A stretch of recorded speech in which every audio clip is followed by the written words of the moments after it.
do you think? Looks like there's more Heartless now.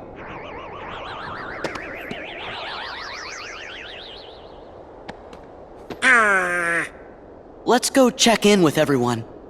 I think they're at Merlin's. Yes, let's go off and find them. Greetings, I am Solidus-Skully. I don't know why I'm doing that voice, but yeah, welcome back to Kingdom Hearts 2. And it's fair to say now that we've actually reached the halfway point of the game. So yeah, for those of you wondering how far we are in Kingdom Hearts 2 with as many parts as we have, I mean, holy shit, I mean, this is, it might be down to the fact that I might have shortened a few parts here and there, but yeah, this is much longer than Kingdom Hearts 1. Holy shit, I wasn't expecting it to go on as long as this, but, well, yeah. Anyway, this is pretty much a breather part at this point. I mean, well, mixture between breather part and continuing with the main plot good and proper. Because, I mean, again, we are going to be solving a few puzzles, we're going to be talking to a few characters here and there, like Scree McD, and, yeah, nothing ever really comes of him trying to recreate his ice cream flavor, but whatevers. Although I suppose if I could say something of an update, if just for the sake of padding for time, yeah, once we complete the next, couple of parts, or at least in terms of this recording session, yeah, I am going to be, taking a bit of a break from Kingdom Hearts 2, not just to record a few other games and, you know, showcase a few other things on this channel, but I suppose mainly just to sort of break up the journey a little bit, because I mean, I do understand that Kingdom Hearts 2 is a very lengthy beast, and people who aren't interested in it are probably looking for something else, so, yeah, for those of you worried about Kingdom Hearts 2 dominating most of the year, you will be seeing a few pieces different here and there, but, yeah.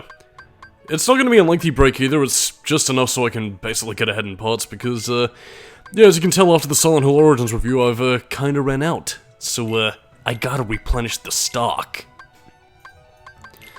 But anyway, by completing these puzzles, if I didn't already mention it beforehand, you get items, which we kind of already solved off screen.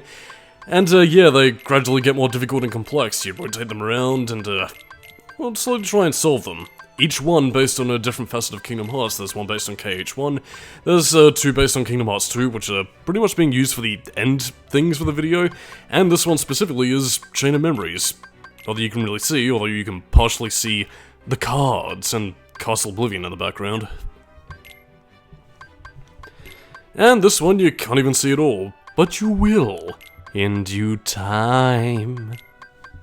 But of course, speaking of fond memories and people that we haven't seen in a while, it's time that we meet Daddy Cloud, Sora's biological daddy. Daddy Cloud, I have returned, with my German accent.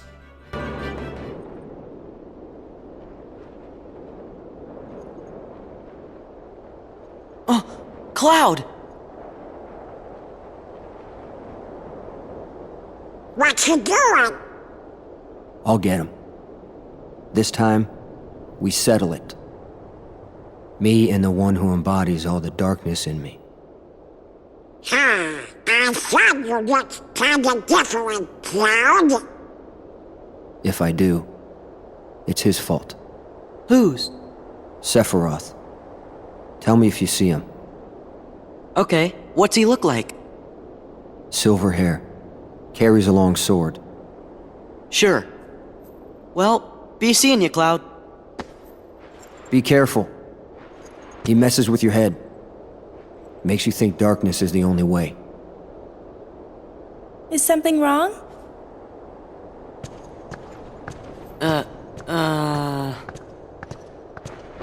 It's nothing. I don't want you involved.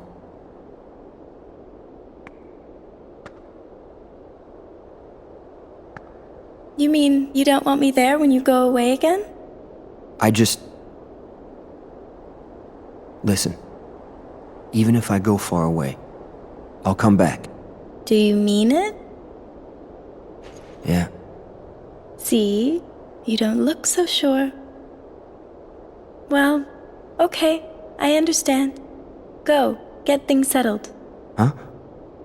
No matter how far away you are, once you find your light, I'm sure it will lead you back here again. Right? I suppose. So I'll stay here. And I'll cheer for you. Okay, Cloud? Okay?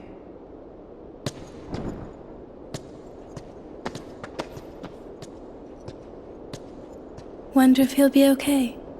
He'll be fine. I'm sure there's some light in him somewhere. You're right. See, look at that, a nice reunion with Sora's mum and dad. I mean, seriously, this can't be the only person who sees a resemblance. But, yeah, anyway, Cloud's here, still fighting us in the darkness and now currently garbed up in his Advent Children outfit. Which, I mean, to be completely honest, I actually really like. It looks very slick. Kind of a shame he never really kept it for any other sort of appearances, but hey, whatever. I don't know, maybe it'd be like an alternate costume or something in any future Final Fantasy VII remake things, or I don't know, maybe if he comes back in a future Kingdom Hearts game. I don't know, maybe in Kingdom Hearts 4, hopefully, but we'll see, I suppose. Anyway, it's in terms of what we're going to be doing here in Hollow Bastion, it's pretty much, well, getting a full run of the area. You might remember back when we went off to the Bailey, that there was an area closed off that we couldn't access. Well, now we pretty much get a full run of the place, which allows us to see more areas than we have ever done before. But again, I mean, you won't be seeing the... Well, I mean, you will technically be seeing the giant fuck-off castle that we were in the first game, but seeing a lot of different areas of it, or at least not the ones that we saw initially. Whatever. The point is, we also have new Heartless, because again, since we cross a certain threshold, the Heartless are getting more powerful.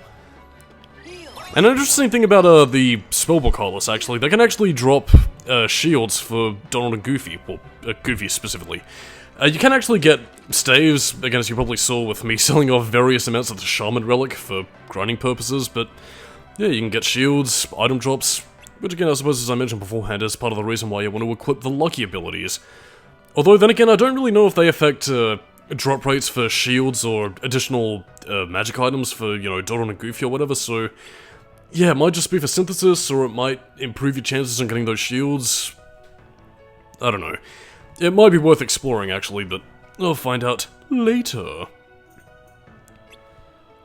But in the meantime, Sora's looking for his boyfriend Rikku and that other woman thing that he is vaguely concerned about because friends.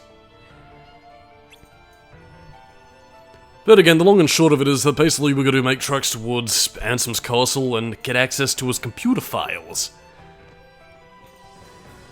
And yeah, this also brings us to another sort of gamut with World Within a World. Kind of similar to Disney Castle and Timeless River, and this one is honestly one of my favorites in Kingdom Hearts, and honestly the series, really. I'm not going to tell you what it is until we finally get there, but I don't know. It was a bit of a surprise, and even though I hadn't seen the movie, obviously, I don't know, it was really enjoyable, and it's one of the cases of Kingdom Hearts World where, again, it's all to do with the character interactions, you know, the level of interplay between Sora and the Disney characters that really makes it shine.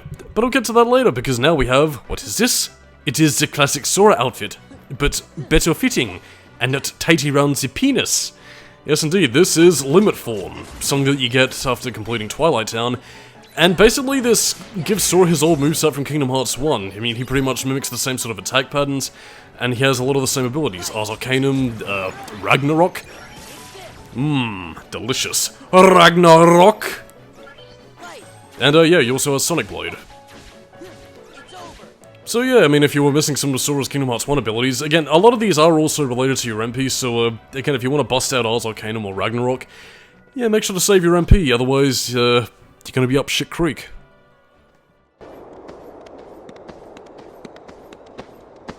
Excuse me, are you with the Restoration Committee?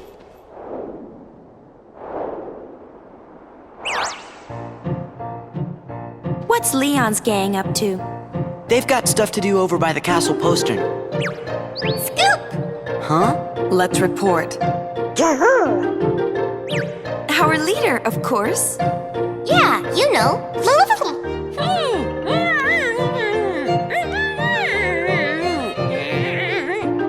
Don't mind her. I assure you, we come in peace. You're kidding. Problem? Okay, fine. You do the talking.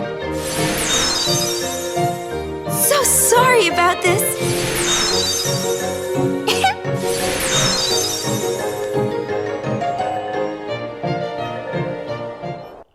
So, those were the Gullwings from Final Fantasy X-2. I wonder what Titus in the Kingdom Hearts universe would think about seeing his girlfriend in tiny fairy form. I don't know, it's, I don't know, I mean, it's, again, obviously it was there to sort of promote Final Fantasy X-2, which I think was coming out at the time. I can't remember when X-2 was released, but whatever the case. Yeah, the Gullwings are pretty much made of Yuna, Paine, and Rikku. That is to say, the Final Fantasy X Rikku, not the Rikku of the Rikku that we knew. Rikku. Whatevers. The point is, they're basically fairies sort of working for Maleficent. I mean, we never actually see them with her, so their allegiance is fickle and tenuous at best. And again, like, I mean, I'll try and explain a bit more about them, but I haven't played Final Fantasy X-2, so I really don't know. But again, I guess they're like a gang of fairy thieves? Yeah, and that's pretty much the spell book that Goofy can use as a shield, because these books are thick and they will defend him. But yeah, basically the only real point of the Gullwings being in this game, aside from having another Final Fantasy cameo, is, well, first of which to get you a Keyblade, which you can talk to them a bit later on, and secondly, just for some cute interactions, I guess. I don't know, I mean, it's fun, although, like, I mean, considering the fact that the series doesn't really do Final Fantasy cameos anymore, it's just kind of saddening, really. And that does kind of show, like, a weird, like, I don't know, personal habit. Like, I mean, they're willing to shove in the Gullwings, you know, just to be cute, have them show up in a few cutscenes and have them talk with Sora or whatever, but, you know, apparently asking for a Cloud and Sephiroth battle or whatever, or, you know, seeing a Final Fantasy character like Zidane or whatever is just asking too much. Yeah, I really don't know what to say. But anyway, we now return to Ansem's castle. It feels like home. Oh, there's a piece in the wall. I think we'll be here a bit later. And also, Sora, his name is Squall, not Leon. That's from Resident Evil, but it ain't owned by Square Enix. Anyway, let's talk to Sora's mum. Ooh, and it seems the king is here. And he's currently talking with Squall. Let's go see the king. We're off to see the Mickey, the wonderful Mickey of Oz. Actually, did Disney own Wizard of Oz? I'm not too sure. Well, I mean, they probably will at some stage, unless they lose the copyright thing. Similar to they did with the Certain World in Kingdom Hearts 2 that... Well, you know what, I'll get to that when we get back to 100 Acre Woods, because it is going to be quite funny. Well, saddening. Well, whatever your childhood prefix is. But in the meantime, we pretty much have a slow camera pan to places where we need to go. I mean, it's not as if we couldn't found this area for ourselves, so... You know... Whatevers. Anyway, you might be wondering why I'm obsessing so much about that wall. It seems like there should be something there. Something that provides riches beyond my imagination and bitches. Illustrious and smooth and curvaceous. With relations. Yeah, but I mean, putting all that aside though, it's... Yeah, we're just wasting time here. So, let's dive in and grab the map. And of course, there's also another puzzle piece around here that we just can't get yet, but first, more treasure! Delicious app boosts. And what you're going to be witnessing here is a vain attempt to try and get the puzzle piece, and goddamn, that is fucking teasing. I should be able to get it. I mean, the Keyblade's reach should be enough, but alas, no hitbox, no entries. So fuck you! Damn my obsessive puzzle collecting. Now I'll never be able to finish it and get my wish. And all I wanted was friends. Lots and lots of friends. Who'd never laugh at me. Who'd never betray me. Who'd never hurt me. I apologize for being a bit manic in this playthrough, but trying to get back into the groove of talking over video games. And I suppose onto, well, more relevant topics, so if we could just pad out for time, one more piece to talk about Limit Form a little bit more. This was actually a form, well, first of all, hello Stitch. His appearance in this game is kind of sporadic and doesn't really make a lot of sense. Which I suppose is the game's way of saying, play Birth by Sleep, available in like 5 to 6 years after this game. But yeah, to talk about Limit Form, it was a newly introduced form for Kingdom Hearts 2 Final Mix, wasn't in the original game, I don't think. And yeah, aside from giving you Sora's Kingdom Hearts 1 abilities, it's basically the sort of form that you can only really call in a pinch.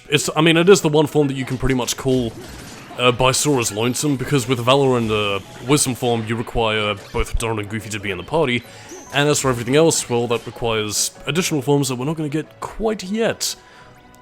Although we are going to be receiving the 4th form upgrade quite soon, so stay tuned. And man, we are getting a lot of delicious AP boosts. Sora's going to be powering up tonight. And I'm guessing all these corridors probably would have led to, like, laboratories or living quarters, but, yeah, all we seem to be seeing here is just utilitarian hallways. Final Fantasy 13. Tee-hee hoddle ha. Fucking late 2000s joke, internet meme, whatever. But yeah, this is where you can grind the Heartless, get some more items, and, yeah, finally stop beating around the bush and... Oh, but first, violence! And then we can finally make our way off to Ansem's study. And it seems that we're gonna be finding out the answer to a few questions that we've had. Like the king! As well as, well, learning a few things about ourselves, and about the villain of the last game. Ansem. What turned him bad? Well, I guess we'll find out next time in Kingdom Hearts 2. Catch you doing that next time, and I'll see you later. Bye-bye.